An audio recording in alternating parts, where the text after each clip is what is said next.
नमस्कार दोस्तों, good morning. और हम छत्तीसगढ़ जीएस का टेस्ट सीरीज ला रहे हैं जिसको हमने नाम दिया है टेस्ट तिहार। और ये टेस्ट तिहार इतना इम्पोर्टेंट है कि आपके जितने भी प्रीवियस ईयर में सीजीपीएससी या सीजी व्यापम एग्जाम में आए हैं उसका क्वेश्चन हम लेके आएंगे जो कि इजी, मॉडरेट और टफ लेवल के हैं। ये जो टेस्ट का जो क्वेश्चंस होगा वो आपके एडीआई के लिए इम्पोर्टेंट है, एडीओ के लिए है, छत्तीसगढ़ में सब इंस्पेक्टर है उसके लिए है, पुलिस भर्ती कांस्टेबल वगैरह उसके लिए है, फॉरेस्ट गार्ड के लिए है। उसके अलावा आबकारी आरक्षक का पेपर होने वाला है, अमीन पटवारी का पेपर होने वाला है। इस सभी पेपर में आपके छत्तीसगढ़ के क्वेश्चन देखे जाएंगे और मैं जो ले रहा हूँ क्वेश्चन वो छत्तीसगढ़ के, वो आपके एग्जाम पॉइंट ऑफ व्यू से बहुत इंपॉर्टेंट। तो आइए देखते हैं, कोई सजेशन होगा तो प्लीज वेलकम है, कमेंट बॉक्स में कीजिए। ये देखिए पहला क्वेश्चन है जो हमने पहले इससे पहले 21 नंबर तक कर चुका है। आज हम 22 नंबर के क्वेश्चन से सीरीज से स्टार्ट करेंगे और इसमें टोटल 40 क्वेश्चन तक जाएंगे। इसका मतलब ये है आपको 20 क्वेश्चन मिलेंगे दोस्तों। आपको इस सीरीज में 20 क्वेश्चन मिलेंगे, 20 मिनट में 20 क्वेश्चन। और इस 20 क्वेश्चन की मदद से आपको 30 से 40 क्वेश्चन तैयार हो जाएंगे, मैं गारंटी देता हूँ, क्योंकि अलग अलग फैक्ट्स मैंने कवर किए हैं। साथ में देखिए सीजीपीएससी एसीएफ 2016 में एग्जाम आया है या क्वेश्चन आया है। देखते हैं, आनंदीबाई छत्तीसगढ़ के निम्नलिखित मराठा शासकों की समकालीन थी। आपका क्वेश्चन है आनंदीबाई जो थी वो किन शासकों के समकालीन थी मराठा में, आपको बताना है। सबसे पहली बात है, उत्तर है ए बी सी, देख लीजिए अलग अलग कॉलम है, बिंबाजी, परसोजी, चिमनाजी, वेंकोजी। तो देखिए मैं इसको समझाते हुए चलता हूँ, इसका आंसर तो मैं आसानी से बता सकता हूँ। देखिए आनंदीबाई किसकी पत्नी थी? बिंबाजी की। तो आपका ऑप्शन नंबर 1 वाला तो सब सही है, ये गलत हो गया। उसके बाद बताओ आनंदीबाई ने किसको गोद में लिया था शासन करने के लिए? तो चिमनाजी को लिया था। तो 3 वाला ऑप्शन देख लो, इतने में 3 है, ठीक है, इतने में 3 है, तो यहाँ पे इसमें नहीं है, तो ये सी कट गया, ये होगा या तो ये होगा, ठीक है। उसके बाद बताइए, जब आनंदीबाई ने क्या शासन संभाला तो उसके बाद क्या हुआ? चिमना जी की तो मृत्यु हो गई थी, इनकी मृत्यु हो गई थी, ठीक है। फिर उसके बाद कौन आया था? वेंको जी। वेंको जी क्या किए थे? सूबा शासन लाए थे, क्योंकि वेंको जी के साथ थोड़ा टसल चला था, कसमकस चली थी आनंदीबाई का, है ना। तो उसके बाद वेंको जी आए। तो चौथा ऑप्शन किसमें दोस्तों? चौथा ऑप्शन देख लीजिए, इन दोनों में, ए और डी में, इसमें और चौथा ऑप्शन है, तो आपका ऑप्शन नंबर डी हो गया। तो 1, 3 और 4, 1, 3, 4 वाला ऑप्शन ये हो गया। तो 22 का आपका ऑप्शन हो गया डी। इन्होंने ये पेपर सीजीपीएससी एसीएफ में आया था दोस्तों, ठीक है। देखिए यहाँ ऑप्शन नंबर डी में आइए, इसका एक्सप्लेनेशन देखते हैं। आनंदीबाई बिंबाजी भोसले की 3 पत्नियों में से एक पत्नी थी। अन्य 2 पत्नियों के नाम आप बता दीजिए। इनके समकालीन मराठा शासक निम्नलिखित रहे। बिंबाजी भोसले उसके पति थे, ठीक है, पहला चीज। चिमना जी को उन्होंने गोद में लिया था, ठीक है, गोद लिया था मतलब शासन संभालने के लिए। और वेंको जी के साथ इनका क्या चला था? कसमकस चला था, मतलब थोड़ा संघर्ष चला था। बिंबाजी भोसले की अन्य पत्नियां उमाबाई और रमाबाई थी। उमाबाई मृत्यु से दुखी होकर के सती धारण कर ली, और जबकि रमाबाई वन चली गई, ठीक है। नेक्स्ट क्वेश्चन चलते हैं। क्वेश्चन नंबर 23 है आपका, ये भी एसीएफ 2016 में आया है। ईसा मतलब वो साल है 1741 में छत्तीसगढ़ पर मराठा आक्रमण के समय रतनपुर राज्य, ध्यान देना है, रतनपुर राज्य, 2 राज्य चलते थे, एक रतनपुर, दूसरा क्या? रायपुर। कलचुरी शासक निम्नलिखित में से कौन था? आपको बताना है। जब रतनपुर में बिंबाजी भोसले के जो वो हैं, क्या बोलते हैं, सेनापति है भास्कर पंत, है ना, भास्कर पंत ने ही आक्रमण किया था ना। तब उस समय कौन थे कलचुरी राजा? तो दोस्तों उस समय रघुनाथ सिंह थे। रघुनाथ सिंह जब भास्कर पंत आक्रमण किए तो इन्होंने समर्पण कर दिया, ठीक है, कि मैं लड़ नहीं पाऊंगा, आप लोग शासन कर लीजिए। तो उस समय जो है कल्याणगिरी गोसाई एक वो थे, मतलब इनके प्रतिनिधि थे, उनको छोड़ करके अपना भास्कर पंत आगे निकल गए और ये राज्य जो है वो कलचुरी के अधीन आ गए, ध्यान रखेंगे। इसको एक्सप्रेशन से देख लीजिए। बी है, 1741 ईस्वी में छत्तीसगढ़ पर मराठा आक्रमण करता के समय रतनपुर राज्य पर कलचुरी शासक रघुनाथ सिंह का शासन था, ठीक है, क्लियर है। शासन की दुर्बलता, सुदृढ़ सेना के अभाव में रघुनाथ सिंह ने मराठा सेनापति भास्कर पंत के समक्ष आत्मसमर्पण कर दिया। तत्पश्चात रघुजी प्रथम के प्रतिनिधि के रूप में वे राज्य का शासन चलाते थे। ठीक है, उसके साथ साथ कौन थे मराठा के प्रतिनिधि? कल्याण गिरी गोसाई। ठीक है, क्वेश्चन नंबर आ जाइए 24 नंबर का। नेक्स्ट क्वेश्चन है, गांधी जी का सर्वप्रथम रायपुर आगमन किस तिथि को हुआ था? बताइए। गांधी जी का सर्वप्रथम रायपुर आगमन किस तिथि को हुआ था? गांधी जी जो है पहली बार 1920 में आए थे। सभी ऑप्शन में 1920 में आपको तारीख बताना है। तो दोस्तों 20 दिसंबर 1920 को गांधी जी जो है वो रायपुर आए थे। क्यों आए थे भाई? कंडेल नहर सत्याग्रह। चलिए एक्सप्लेनेशन देखिए शानदार तरीके से। गांधी जी का छत्तीसगढ़ में प्रथम प्रवास 20 दिसंबर 1920 को कंडेल नहर सत्याग्रह के संदर्भ में हुआ था। उन्होंने मकई वध चौक जो धमतरी में है के लोगों को संबोधित किया था। धमतरी तहसील के प्रतिष्ठित जमींदार बाजीराव कृदत्त ने कितना रुपया? 501 रुपए की थैली भेंट कर गांधी जी का अभिनंदन किया, क्योंकि उस समय कौन से आंदोलन चल रहे थे? इस समय बताओ, 1900 असहयोग आंदोलन चल रहा था। गांधी जी 2 बार आते हैं, एक असहयोग आंदोलन के समय असहयोग, दूसरा सविनय अवज्ञा आंदोलन के समय आएंगे जब 1932 के आसपास रहेगा, और ये 1920 के आसपास। बहुत अच्छे से ध्यान देना है, ठीक है। भेंट कर गांधी जी का अभिनंदन किया गया। रायपुर जाते समय इन्होंने कुरुद की जनता से भेंट की। गांधी जी का छत्तीसगढ़ में द्वितीय आगमन 22 नवंबर 1933 को होगा। ध्यान देंगे, 22 नवंबर 1933 को होगा। असहयोग सविनय अवज्ञा आंदोलन चल रहा था। अब मुझे बताओ, गांधी जी जब 22 नवंबर को यहाँ पे आए थे तो कितने दिन तक ठहरे थे?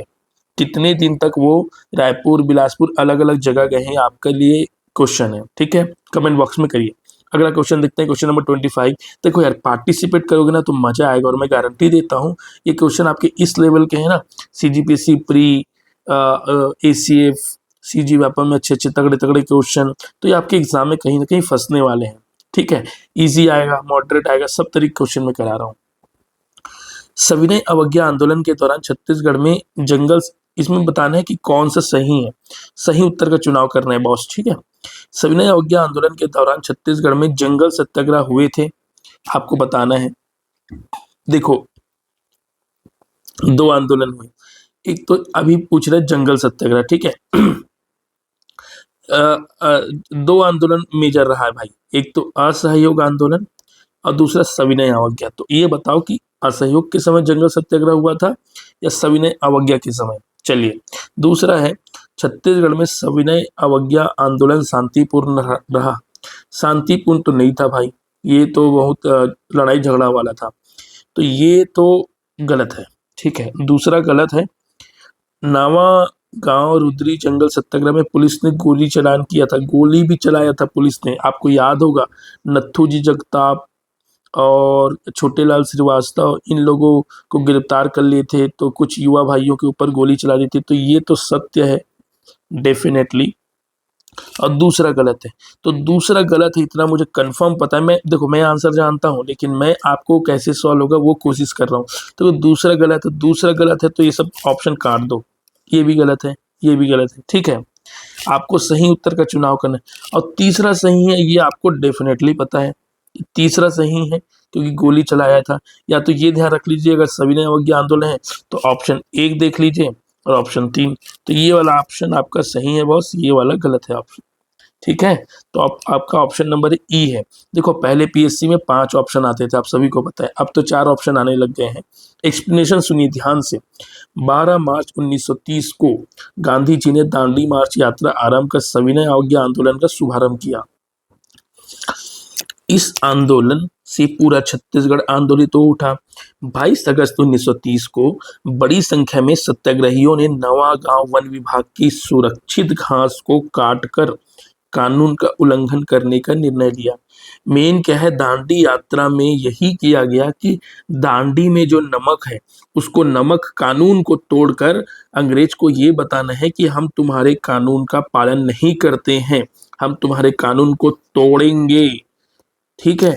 तो मेन कानून तोड़ने की बात चल रही थी। ठीक है, तो इसीलिए सभी ग्रामवासी ने भी क्या किया, नवागांव वन विभाग की जो सुरक्षित घास थी उसके कानून सॉरी, देखो घास को काट कर क्या कानून का उल्लंघन करने का निर्णय लिया। ठीक है, मेन काम है कानून का उल्लंघन करना, जिसका नेतृत्व नारायण राव मेघावाले नथुजी जगताप के हाथों में दिया गया।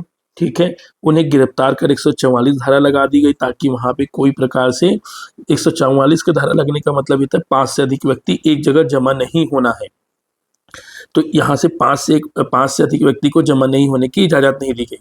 कई स्थानों पर फायरिंग भी हुई, देखो शांतिपूर्ण नहीं रहना, फायरिंग हुआ जिससे सिंधु कुमार और रल्लू की मृत्यु हो गई। 2 व्यक्ति का नाम याद रखना है सिंधु कुमार और रल्लू की मृत्यु हो गई। संपूर्ण आंदोलित तो उठा, अतः विकल्प 2 सही नहीं है, मतलब वो समझ रहे हैं कि शांति नहीं है करके। तो इस प्रकार से इसका एक्सप्लेनेशन हुआ। अगला क्वेश्चन देखते हैं, आपके लिए शानदार क्वेश्चन की भी देखिए 2012 प्री में आए हैं। 26 नंबर क्वेश्चन है, सूची 1 और सूची 2 को आपको मिलाना है। ठीक है, राजर्षि तुल्य कुलवंश, मतलब इधर दिया हुआ है वंश कुल और इधर दिया है शासक। तो देखिए राजर्षि तुल्य कुलवंश, सरबपुरी वंश, पांडुवंश, नलवंश, महाशिवगुप्त, भीमसेन, भवदत्त वर्मन, प्रश्न मात्र। सबसे खास बात इतने इसमें यह है कि अपने पास 8 चॉइस है, 1 2 3 4 5 6 7 8, 4 ऑप्शन 4 उसका उत्तर।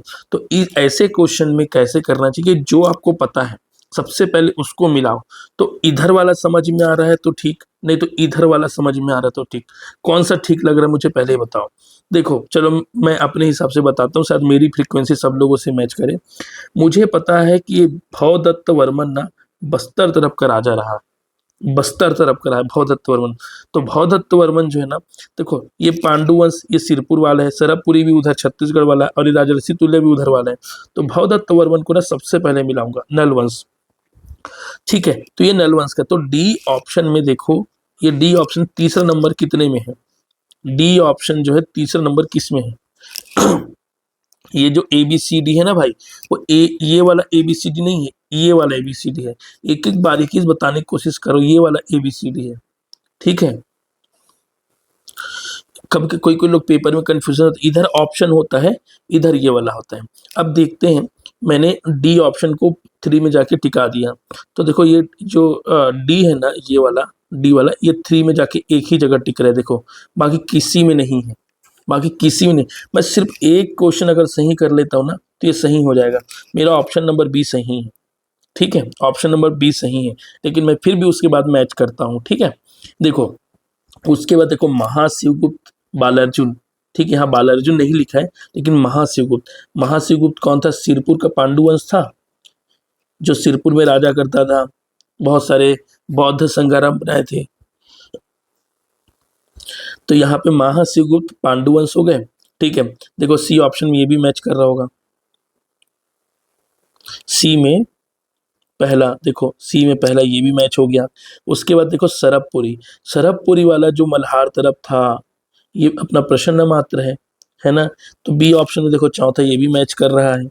उसके बाद राजर्षि तुल्य वंश अकेला बचा भीमसेन, भीमसेन यहाँ का शक्तिशाली राजक था। इसकी राजधानी कहाँ थी, आरंग थी, है ना। छत्तीसगढ़ का लोकल बोलते हैं इसको, पहले राजा। ठीक है, तो इसका देखो पहला का दूसरा, एक का दूसरा। तो हमारे चारों ऑप्शन तो सही ही है दोस्त, लेकिन एक भी मैं सही कर लेता था ना तो पूरा सही हो जाता था, हमको CGPSC पेपर जो है निकालने में इतनी आसानी हो सकती थी। तो ठीक है, 26 नंबर क्वेश्चन ये हो गया। चलिए मैं इसका आंसर भी आपको बता देता हूँ, रिटर्न फॉर्म में है, उधर बता ही दिया, फिर भी एक्सप्लेनेशन सुनिए। ऑप्शन नंबर बी सही है, महाशिवगुप्त पांडुवंश के शासक हर्षगुप्त का पुत्र एवं उत्तराधिकारी बना।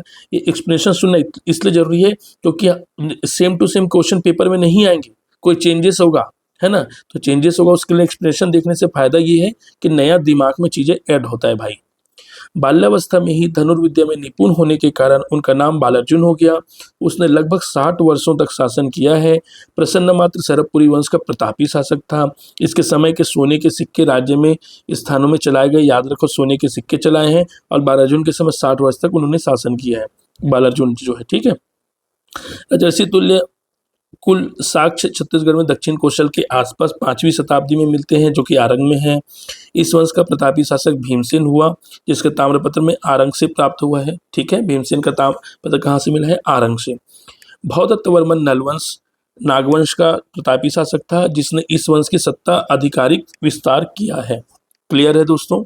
नेक्स्ट क्वेश्चन चलते हैं। बताइए क्वेश्चन नंबर 27 बताइए, कमेंट बॉक्स में बताइए। जनवरी 1858 में रायपुर में हुए सिपाही विद्रोह के नेता कौन थे? देखो, भारत में कब हुआ? 1957 में हुआ। ठीक है, भारत में मंगल पांडे के द्वारा किया गया। छत्तीसगढ़ में भी उसका प्रभाव हुआ। तो एक है, बताइए, लाल सिंह, शिव गोविंद सिंह, हनुमान सिंह, नारायण सिंह, नूर मोहम्मद। तो आप सभी को पता है हनुमान सिंह। ठीक है, हनुमान सिंह जो है ये जो है रायपुर में जो केंद्रीय जेल है वहाँ इन्होंने बगावत की थी और अंग्रेज अधिकारी को मार दिया था। अंग्रेज अधिकारी का नाम आपको कमेंट बॉक्स में लिखना है। और उसके बाद कुछ दिनों के बाद लगभग 20 जनवरी को, जहाँ तक मुझे याद आ रहा है, 20 जनवरी को आधे से उसके जो साथी लोग हैं 12-15 लोगों को फांसी पर चढ़ा दिया गया था जुर्म करने के चक्कर में। और हनुमान सिंह जो है भाग गए थे। ये जो है एक राजपूत थे। ठीक है, इनकी कंपेयर मंगल पांडे से की गई है। छत्तीसगढ़ का मंगल पांडे कहा जाता है इनको। तो ध्यान रखेंगे 1858 की क्रांति के जो विद्रोह के सिपाही विद्रोह के हनुमान सिंह वो थे। ठीक है, नेता थे। अगला क्वेश्चन, क्वेश्चन नंबर 28 आपका, असहयोग आंदोलन में दुर्ग कि इन वकीलों ने वकालत का परित्याग किया था। आप सभी को पता है असहयोग आंदोलन के समय जो आंदोलन हुआ था उसमें राष्ट्रीय स्कूल का निर्माण किया गया, स्कूलों का त्याग किया गया, जो अंग्रेजों के द्वारा बनाए जाते थे, वकालत का त्याग किया गया, तो और खादी का भी त्याग किया गया। खादी बोलते हैं यार, अंग्रेज के जो वो है कपड़े हैं उन सभी का त्याग किया गया, साड़ियाँ जलाई गई, तो अलग अलग प्रकार से विद्रोह किया गया। तो आपको बताना है वकालत का त्याग, वकालत का त्याग कौन कौन कहाँ कहाँ से किए थे, अलग अलग है, लेकिन दुर्ग से किसने किसने किया है सबसे पहले देख लेते हैं। देखिए, आप लोगों ने मॉडर्न हिस्ट्री पढ़ा होगा, आधुनिक इतिहास, तो रत्नाकर झा दुर्ग के हैं, घनश्याम सिंह गुप्त भी दुर्ग के थे। ठीक है, तो 2 और 4 ऑप्शन कौन कौन से पहले देख लो भाई। 2 और 4 इसमें भी है, 2 4 इसमें भी है, 2 4 इसमें नहीं है, 2 4 इसमें नहीं है, 2 4 इसमें नहीं है। तो देखो बी या डी होगा भाई, बी या फिर डी होगा। ठीक है, उसके अलावा मैं एक चीज़ और बता दूं, ठाकुर प्यारेलाल, ठाकुर हमारे प्यारेलाल जो कि राजनांदगांव के रहने वाले थे, जो कि राजनांदगांव के रहने वाले थे, लेकिन इन्होंने वकालत का त्याग दुर्ग से किया है। वकालत का त्याग दुर्ग से किया है, तो ऑप्शन नंबर 3 भी सही है। तो देखो 2 3 4 सही, 2 3 और 4 ये तीनों ऑप्शन सही है बॉस। ठीक है, 2 3 4, तो यहाँ पे ऑप्शन नंबर आपका बी आ जाएगा। देखिए देखते हैं, उसके अलावा मैं और जगहों का आपको बता देता हूँ, आपको ध्यान रहेगा। घनश्याम सिंह गुप्त, रत्नाकर झा, ठाकुर प्यारेलाल सिंह, ये तीनों हमारे ऑप्शन में थे। ठीक है, एक नाम नया ऐड कर लीजिए, बलदेव प्रसाद मिश्र, बलदेव प्रसाद मिश्र, 4 नाम को अब दिमाग में बैठा लीजिए। रायपुर से देखते हैं, रामदयाल तिवारी, जिसको आरडी भी बोल सकते हो, आरडी तिवारी, यादव राव देशमुख, रायपुर से 2 अन्य नाम जोड़ लीजिए। ठीक है, उसके बाद बिलासपुर से बैरिस्टर छेदीलाल, ई राघवेंद्र राव, एन आर खान खोजे, एन आर खान खोजे और डी के मेहता। 4 लोग आपके बिलासपुर से हो गए, 2 लोग आपके रायपुर से हो गए और 4 लोग आपके दुर्ग से हो गए। इसके अलावा मुझे ये बताओ अगर कोई और नाम छूट रहा है तो। देखो, पंडित सुंदरलाल शर्मा एक वकील नहीं थे बॉस, ध्यान रखेंगे। सुंदरलाल शर्मा जो है, जिनका नाम बहुत फेमस है, ये वकील नहीं थे, तो इनका नाम कहीं नहीं आएगा। एक चीज बताओ मुझे, पंडित रविशंकर भी कहीं से त्याग किए थे क्या? आप बताएंगे पंडित रविशंकर शुक्ल भी कहीं से वकालत का त्याग किए थे क्या? आप मुझे कमेंट बॉक्स में लिख के बताइए। क्वेश्चन नंबर 29 है, सूची 1 सूची 2 को सुमेलित कीजिए। एक दिया है काल समय और दूसरा दिया छत्तीसगढ़ में जंगल सत्याग्रह कब हुए। ये थोड़ा डिफिकल्ट क्वेश्चन है, सीजीपीएससी 2013 में आया हुआ है। बताइए बताइए। तो इसमें अलग अलग ऑप्शन दिया हुआ है, कमेंट बॉक्स में आप आंसर कीजिए। चलिए देखिए, मुझे इसमें बहुत सारे लोग चीज़ों का नहीं पता, लेकिन मैं 1-2 चीज़ों से ट्रेस कर सकता हूँ, 1-2 चीज़ों से ट्रेस कर सकता हूँ। सबसे पहले जून तो 1930 में ना महोबना की वो चालू हुआ था, मोहबना का जंगल सत्याग्रह चालू हुआ था 1930 में। फिर जुलाई में गट्टा सिल्ली का चालू हुआ था। तो जून वाले में देख लो ऑप्शन नंबर 3 कौन सा है। ए में ऑप्शन नंबर 3 कहाँ कहाँ है? एक तो सी में है और एक तो डी में है। देखिए ये और ये, तो दो ऑप्शन, बाकी 3 ऑप्शन फिल्टर हो गए। अगर आप पेपर सही तरीके से देखेंगे तो बहुत सारे ऑप्शन इसी तरीके से फिल्टर हो जाते हैं। तो सी वाला ऑप्शन में ए वाला ये हो गया 3। उसके अलावा देखो जुलाई में मैं देख रहा हूँ बी वाला में चौथा, बी वाले में ये भी चौथा है तो दोनों ऑप्शन मैच कर रहे हैं। अब सी वाले परीक्षा है हमारे पास अगस्त 1930। तो अगस्त भाई मैं धमतरी जिला के हिसाब से याद किया हूँ। अगस्त में अपना रुद्री नवा गांव है। अगस्त में अगस्त क्रांति हुआ था, ध्यान है। तो अगस्त में धमतरी में बड़ा क्रांति हुआ था, ऐसा करके मैं याद किया हुआ हूँ। तो सी ऑप्शन जो है आपका दूसरा, दूसरा वाला, ये सी ऑप्शन जो है ये वाला दूसरा, तो मेरे हिसाब से और इसमें डी ऑप्शन सही है। ठीक है, तो जून का हो गया आपका मोहबना, जुलाई 1930 में आपका गट्टा सिल्ली, अगस्त में आपका रुद्री नवा गांव याद कर लो, और सितंबर में जो अंतिम में है फिलहाल तमोरा, तमोरा। तो ऑप्शन नंबर डी सही है। एक बार मिला लीजिए, यहाँ पे थोड़ा गलत लिखा है उसको मैं सुधार देता हूँ। ये जुलाई नहीं है, ये जून है, और ये जून नहीं है, ये है जुलाई।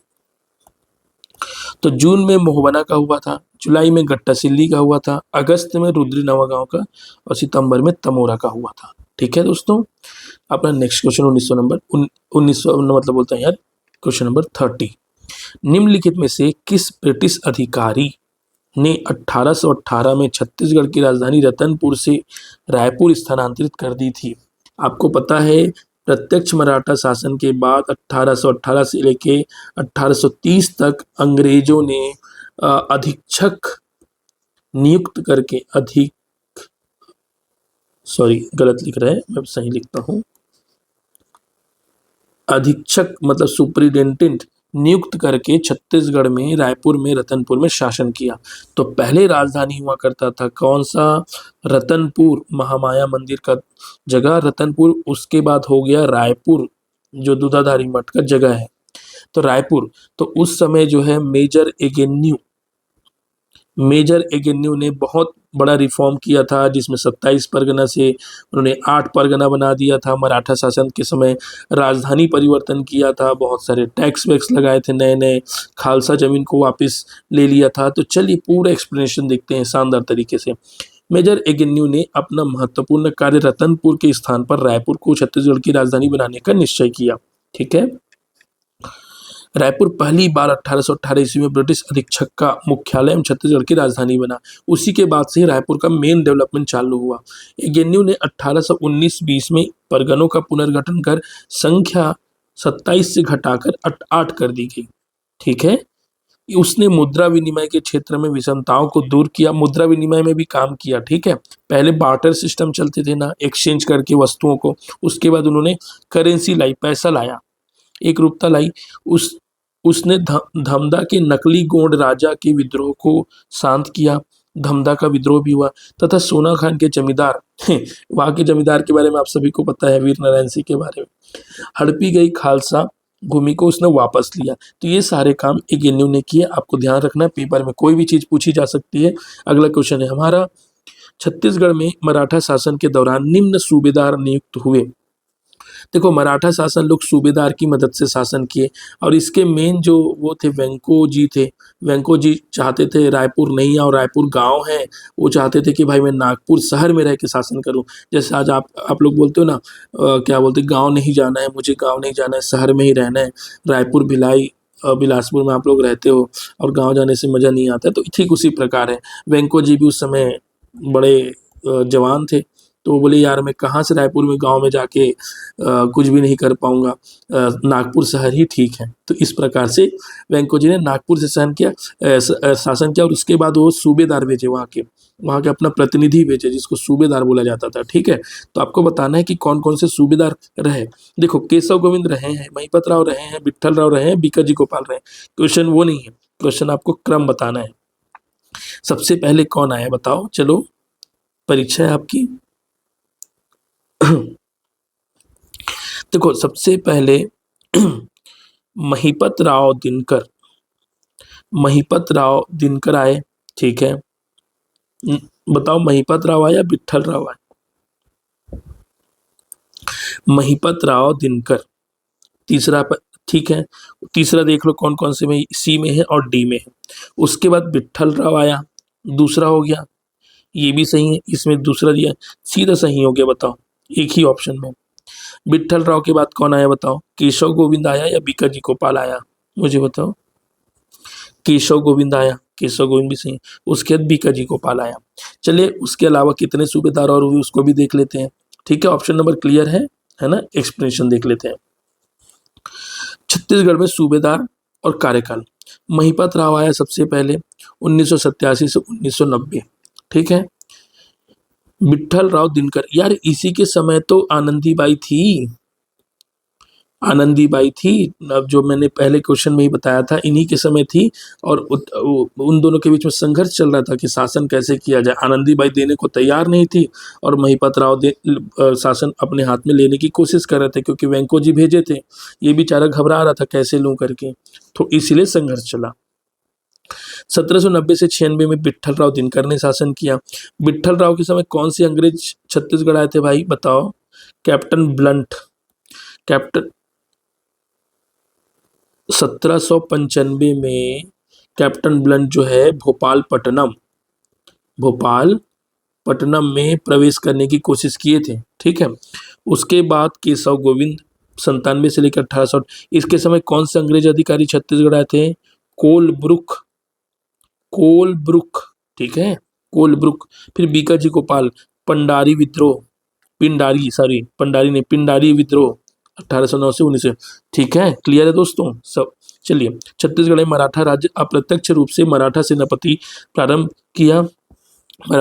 ने प्रारंभ किया। कलचुरी वंश के अंतिम शासक नरेश रघुनाथ सिंह को हराकर 1741 में वही मराठों का छत्तीसगढ़ में प्रत्यक्ष शासन स्थापित करने का श्रेय बिंबाजी राव भोसले बेचारा छत्तीसगढ़ आए थे को जाता है, जिनका शासनकाल 1758 से 1787 था। रघुनाथ सिंह के यहाँ आक्रमण किया, लेकिन फिर भी शासन जो है 1757 तक चलता रहा, ठीक है। उसके बाद क्या 1758 से बिंबाजी राव भोसले ने शासन किया। क्लियर है दोस्तों? 1758 से चालू होकर 87 तक शासन किया। रामकृष्ण मिशन विवेकानंद आश्रम नारायणपुर के संस्थापक कौन है? आपके जो है सत्य रूपानंद स्वामी, मतलब रामानंद, ज्योति रूपानंद, अखंडानंद, आत्मानंद के नाम पर पूरे स्कूल चल रहे हैं। शिक्षा के दूत माने जाते हैं। रायपुर में उन्होंने भी आश्रम किया। और रामकृष्ण मिशन, ये कहाँ है? रामकृष्ण मिशन नारायणपुर में। बहुत शानदार चीज़ है, जीवन में कभी जाने का मौका मिला तो जरूर जाएंगे। अगर आप CGPSC निकालेंगे तो यहाँ आपको स्पेशल गेस्ट के रूप में आपका आतिथ्य होगा। और वहाँ देखेंगे कि बच्चे लोगों का क्या भविष्य बन रहा है, क्या फुटबॉल खेलते हैं वहाँ के बच्चे, फुटबॉल, पढ़ाई, सब चीज़ें। पता है, नक्सल पीड़ित बच्चे लोगों का यहाँ एडमिशन कराया जाता है, नक्सल वाले गांव में किया जाता है। यहाँ के आचार्य लोग गांव गांव जा करके बच्चे को ढूंढते हैं। इतना जबरदस्त काम कर रहे हैं, जरूर जाएं। 1985 में स्थापना किया था। पता है इनके स्थापना का श्रेय किनको जाता है? श्रीमती इंदिरा गांधी, स्वर्गीय श्रीमती इंदिरा गांधी, भूतपूर्व PM। इन्होंने ही आत्मानंद को या स्वामी विवेकानंद को कहा था कि भाई नारायणपुर जैसे दूर नक्सल क्षेत्रों में अपने एक एकेडमी स्थापित कीजिए। इनके कारण हुआ यहाँ पे। स्वामी आत्मानंद ने की थी। यह छत्तीसगढ़ रायपुर जिले में स्थित है। कौन भाई? ये स्वामी आत्मानंद है। देखो, एक है रामकृष्ण मिशन रायपुर वाला, ठीक है, और दूसरा है नारायणपुर वाला। कंफ्यूज नहीं होना, दोनों अलग अलग है। क्वेश्चन नंबर 33, कलचुरी राजवंश, कलचुरी ध्यान रखेंगे कि निम्नलिखित में से किस शाखा ने छत्तीसगढ़ में राजनीतिक सत्ता स्थापित की? कलचुरी की बहुत सारी शाखा है, पूरे देश भर में कलचुरियों ने शासन किया। कलिंग तो उड़ीसा हो गया, बेहरू सुने नहीं है। लाहौरी, त्रिपुरी और सरपुरी कलचुरी है नहीं, ठीक है। तो त्रिपुरी वाले ने छत्तीसगढ़ में शासन किया, ठीक है। पाली आए, तुम्बान आए, इन सभी ने किया। तो अब इसके बारे में एक्सप्लेनेशन देख लेते, कौन सा राजा ने क्या क्या किया। कलचुरी के संस्थापक कौन है भाई? कृष्णराज को कलचुरी के संस्थापक माने जाते हैं। कलचुरी के त्रिपुरी शाखा है, उसके मेन संस्थापक आपके कृष्णराज हैं। और कलिंग राज को हमारे यहाँ छत्तीसगढ़ का संस्थापक माना जाता है। छत्तीसगढ़ में कलचुरी का संस्थापक माना जाता है, ध्यान रखेंगे, ठीक है। कलिंग राज को इन्होंने पाली में उड़ीसा के बानवंशी शासक विक्रमादित्य को हराया और पाली में शासन किया और कलचुरी वंश की स्थापना किया। कलचुरी वंश की स्थापना कोकल्य प्रथम ने 845 ईस्वी में की थी। कहाँ की बात हो रही? त्रिपुरी की, ठीक है। उसने त्रिपुरी को अपनी राजधानी बनाया, ठीक है। कलचुरी वंश की त्रिपुरी शाखा ने छत्तीसगढ़ में राजनीतिक सत्ता स्थापित की है। कहाँ? त्रिपुरी में। तो त्रिपुरी का जो है कलचुरी हो गया, छत्तीसगढ़ का हो गया कलिंग राज, और कृष्णराज जो है ओवरऑल जिसको आदि पुरुष भी बोलते हैं, ठीक है, जिसको आदि पुरुष भी बोला जाता है, उनको उन्होंने स्थापना किया। क्वेश्चन नंबर 34 है, छत्तीसगढ़ में मराठा प्रशासन के संबंध में निम्नलिखित में से कौन सा कथन सत्य है? कथन सत्य है मतलब 5 ऑप्शन, इसमें ये देखना है कि सही कोई हो तो अच्छी बात है, नहीं तो 4 ऑप्शन को गलत करना पड़ेगा। ऐसे क्वेश्चन बहुत टफ होते हैं, ठीक है। ये वाला ऑप्शन छुपा दो, ऑप्शन नंबर बी। देखिए, ए, मराठों ने कलचुरियों की प्रशासन व्यवस्था को जारी रखा, चेंजेस किया था भाई मराठों ने, ठीक है, ध्यान रखना, चेंजेस किया था। बी, मराठों का छत्तीसगढ़ के खालसा क्षेत्र पर प्रशासकीय नियंत्रण था। हाँ देखो, खालसा जो क्षेत्र सरकारी क्षेत्र बोलते हैं उसको मराठों का नियंत्रण था यार में, ठीक है, मराठों का नियंत्रण था। बी ऑप्शन तो सही है, मुझे पता है। सी, मराठों ने भू राजस्व का 10 साला बंदोबस्त। 10 साला बंदोबस्त क्या है? देखो ऑप्शन मिल गया फिर भी मैं आगे बढ़ रहा हूँ क्योंकि आप लोग का पेपर में कोई भी चीज आ सकता है। 10 साला बंदोबस्त क्या है पता है? जब जंगल सत्याग्रह हो रहा था और अंग्रेज लोग ना जो पानी के लिए जो कर लगाए थे ना, वो 10 साल है, 10 साल मतलब 10 साल वाला, तो ये अंग्रेज द्वारा था, मराठों द्वारा नहीं था, ये भी गलत है। मराठों ने छत्तीसगढ़ का प्रशासन कलचुरी राजाओं को सौंप दिया था। नहीं भाई, कुछ दिन तक सौंप दिया था, फिर तो आके शासन किए थे ना। मराठों ने छत्तीसगढ़ में इजारेदारी नहीं, ऐसा कुछ नहीं किया था। तो ऑप्शन नंबर बी अकेला सही है, मराठों का छत्तीसगढ़ के खालसा क्षेत्र पर प्रशासकीय नियंत्रण था, ठीक है। आपका 34 भी हो गया शानदार तरीके से। 35 आ जाइए, छत्तीसगढ़ में किसने 1920 में बीएनसी मिल राजनांदगांव के श्रमिकों की ऐतिहासिक हड़ताल को नेतृत्व किया? कभी भी कोई भी श्रमिक आंदोलन आ जाए ना तो चुपचाप आंख मूंद के ठाकुर प्यारेलाल सिंह, कहाँ भैया? Option number B. अगर श्रमिक आंदोलन आ गया कहीं का भी, मैं साफ बोल रहा हूँ, वैसे तो राजनांदगांव ही श्रमिक आंदोलन का गढ़ था, इन्होंने 3-4 बार अलग अलग किया है, तो ठाकुर प्यारेलाल सिंह जो है श्रमिक आंदोलन का नेतृत्व किया था। इसका एक्सप्लेनेशन देख लीजिए। 21 दिसंबर 1891 राजनांदगांव छत्तीसगढ़ में जन्मे ठाकुर प्यारेलाल सिंह ने श्रमिक आंदोलन के सूत्रधार तथा सहकारिता आंदोलन के प्रणेता थे, इसलिए इनको सहकारिता के पुरुष भी कहे जाते हैं, सहकारिता के पिता भी कहे जाते हैं। इन्होंने 1920 में बीएनसी मिल राजनांदगांव के श्रमिकों की ऐतिहासिक हड़ताल का नेतृत्व किया था। तब 1920 में असहयोग आंदोलन भी चल रहा था देश में, ठीक है। ये वाला क्वेश्चन क्या, चलिए देखिए।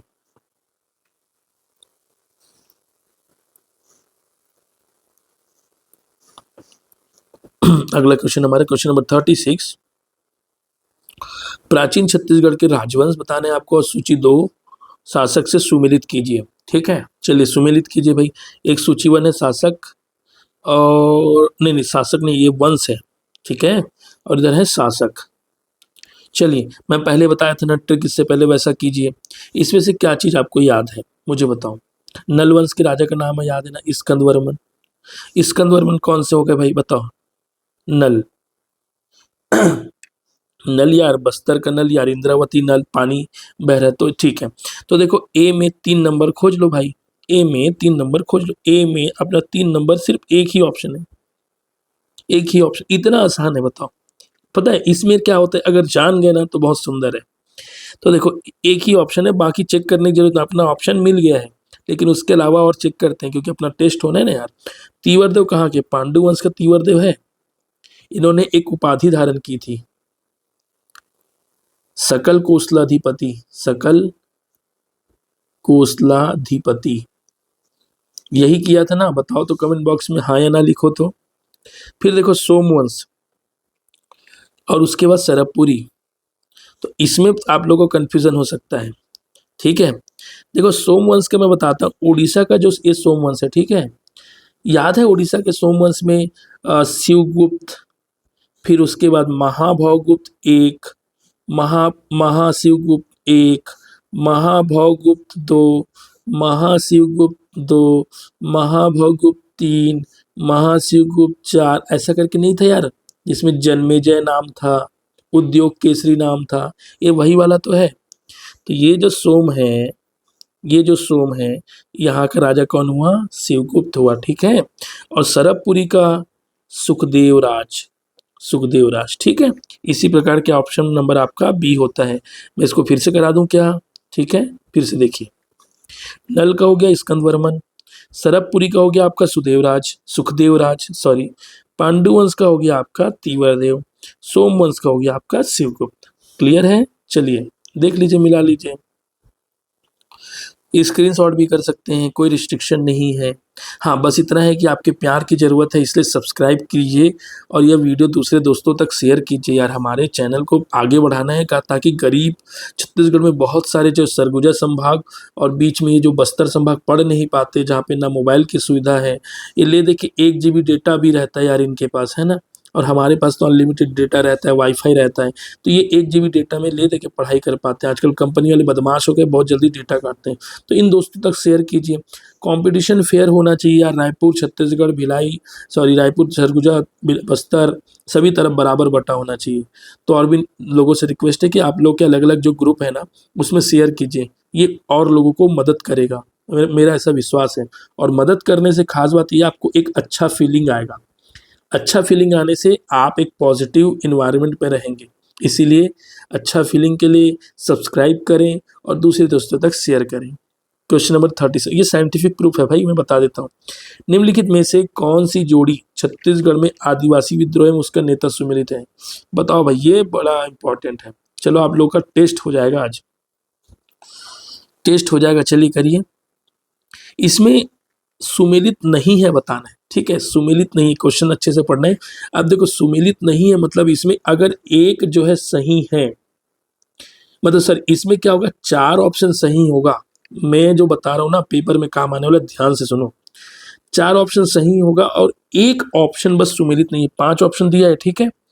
4 ऑप्शन सुमेलित नहीं होगा और एक ऑप्शन सुमेलित होगा, ध्यान रखो। या तो सुमेलित वाले को ढूंढ लो, ठीक है, सुमेलित वाले को ढूंढ लो। मैं फिर से बोल रहा हूं, थोड़ा माफ कीजिएगा। इसमें देखो सुमेलित नहीं है ढूंढना है, तो एक ऑप्शन है जो सुमेलित नहीं होगा, सुमेलित नहीं होगा, वो हमारा आंसर हो जाएगा। और 4 ऑप्शन है जो सुमेलित होगा, ठीक है, जो सुमेलित होगा वो हमारा ऑप्शन नहीं होगा। चलिए ऑप्शन से समझते हैं। ए है परलकोट विद्रोह 1825, गेंद सिंह, बताइए।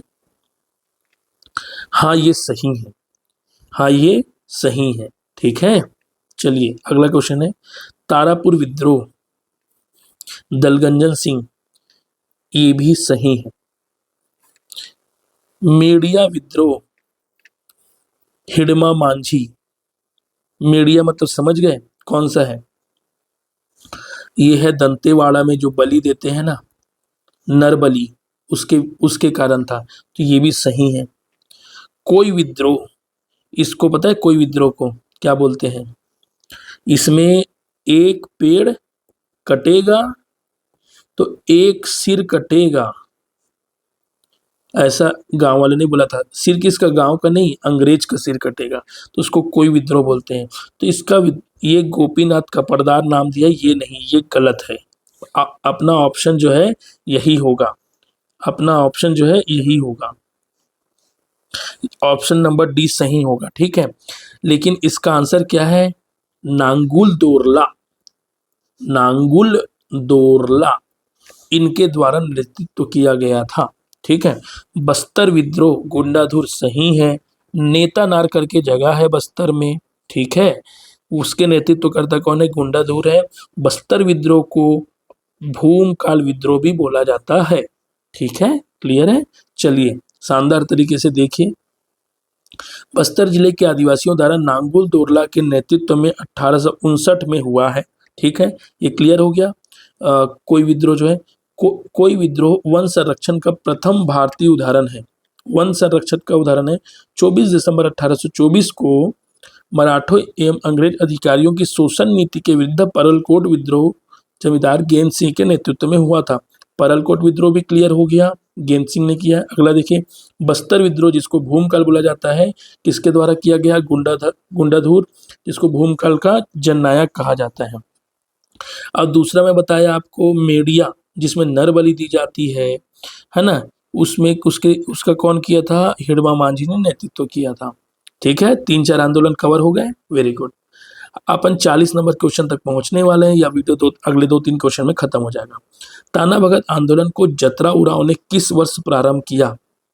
किस वर्ष प्रारंभ किया? ए 1919, 14, 17, 22, कोई नहीं, बताइए। इसका ऑप्शन देख लेते हैं, ऑप्शन नंबर सी, 1914 में यह आंदोलन शुरू हुआ था। इसका एक्सप्लेनेशन देख लीजिए। ताना भगत आंदोलन का आरंभ जतरा उरांव ने 1914 में छोटा नागपुर में किया था। ठीक है, छोटा नागपुर झारखंड वाले क्षेत्र को बोला जाता है, ध्यान रखेंगे। किधर को? झारखंड। हमारा छत्तीसगढ़ ऐसा है ना, तो ये ऐसे झारखंड है, तो इस क्षेत्र को बोला जाता है। ठीक है, चलिए। जतरा भगत के अतिरिक्त इस आंदोलन के नेतृत्वकर्ता बलराम भगत, देवमोनिया भगत महिला थी, ठीक है, देवमेनिया। इस आंदोलन को भगत आंदोलन इसलिए कहा गया क्योंकि इसका नेतृत्व आदिवासियों के बीच के उन लोगों ने किया जो फकीर व धर्माचार्य थे। ठीक है, देखो, आदिवासियों के बीच धर्माचार्य फकीर, मैं क्लियर तो नहीं हूं, लेकिन मैं एक स्टैंड लेके बताने की कोशिश करूं। फकीर या धर्मचारी का मतलब हो गया जो यहाँ पे सिरहा होते हैं ना, गुनिया होते हैं ना, बस्तर में पुजारी होते हैं ना, बैगा होते हैं ना, उन लोगों को बोला जा रहा है, उन लोगों के द्वारा यह आंदोलन किया गया था। ठीक है, ध्यान रखेंगे, जो गांव के रीति रिवाज को संपन्न कराते हैं। मुझे बताओ, बस्तर से कितने लोग पढ़ रहे हो भाई? बस्तर से इस वीडियो को कितने लोग देख रहे हो? मुझे बताओ, मुझे जानना है। बस्तर लिखे वीडियो, बस्तर लिखे कमेंट बॉक्स में, बस्तर, बस्तर लिखे। आमचो बस्तर लिखो यार, बस्तर नहीं, आमचो बस्तर। चलिए अगला क्वेश्चन देखिए। रायपुर में रतनपुर के कलचुरी शासक ब्रांच का प्रथम शासक कौन था? प्रथम शासक बताना है आपको, प्रथम शासक तो बताना है आपको, अंतिम शासक भी बताना है। चलो, अंतिम शासक भी बताना है। चलिए देखते हैं, इतना सारा टेस्ट दिए ना, चलो कम ऑन। देखो, प्रथम शासक जो थे दोस्तों, option number B, Ramchandra Singh थे। इन्होंने अपने बेटे के नाम पे, ब्रह्मदेव के नाम पे रायपुर शहर बसाया है। ठीक है, रायपुर शहर बसाया है ब्रह्मदेव के नाम पे। दूसरा, यहाँ के जो अंतिम कलचुरी शासक थे वो अजीत सिंह थे। ऑप्शन दिया है कि हाँ यार, ये तो दिया है, अजीत सिंह, क्लियर है। और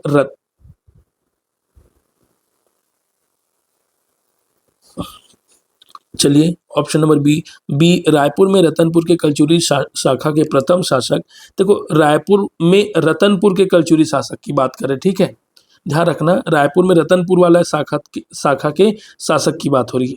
उल्लेखनीय है कि इन्होंने रायपुर नगर की स्थापना ब्रह्मदेव के नाम पर, जो उसका बेटा था ब्रह्मदेव के नाम पर। इस वंश के अंतिम शासक अमर सिंह देव 1741 से 1753। ठीक है, क्लियर है दोस्तों। देखो, मैं तो आप लोगों के साथ कंफ्यूजन होगा, क्लियर करता हूं। रायपुर में रतनपुर के कलचुरी क्यों बोल रहे हैं बताओ? त्रिपुरी के कलचुरी या लहुरी की कलचुरी ये नहीं बोलना, ठीक है, ध्यान रखना। एक ही है, एक ही कलचुरी है जिसका 2 जगह शासन नहीं चलता था, रायपुर और रतनपुर वाले में शाखा बदल गई थी, वही है। अपना लास्ट क्वेश्चन है मित्रों, कम ऑन। 21 जनवरी 1922 को सिहावा नगरी में कौन सा सत्याग्रह किया गया? चलो बताओ, बहुत आसान है, व्यक्तिगत नहीं, ये व्यक्तिगत तो कौन, महात्मा गांधी द्वारा किए गए, जैसे विनोबा भावे लोग किए। कृषक आंदोलन हुए हैं लेकिन स्पेसिफिक सिहावा नगरी में नहीं। नमक आंदोलन रायपुर तरफ हुआ है। अपना जंगल सत्याग्रह, अपन जंगल वाले हैं भाई, जंगल में रहने वाले लोग हैं, सिहावा नगरी वाले, बस्तर वाले, तो जंगल सत्याग्रह हुआ था यहाँ पे। ठीक है, ऑप्शन नंबर डी। छत्तीसगढ़ के आदिवासी बहुल क्षेत्र धमतरी तहसील के सिहावा नगरी 21 जनवरी 1922, ध्यान रखेंगे डेट, 21 जनवरी 1922 को जंगल सत्याग्रह किया गया। यह असहयोग आंदोलन का हिस्सा था। इस आंदोलन में जंगल कानून का उल्लंघन कर वनों की लकड़ी काटी गई। मैं फिर बोला ना, कानूनों का उल्लंघन करना ही हमारा उद्देश्य था, असहयोग नहीं करेंगे, तुम्हारा सहयोग।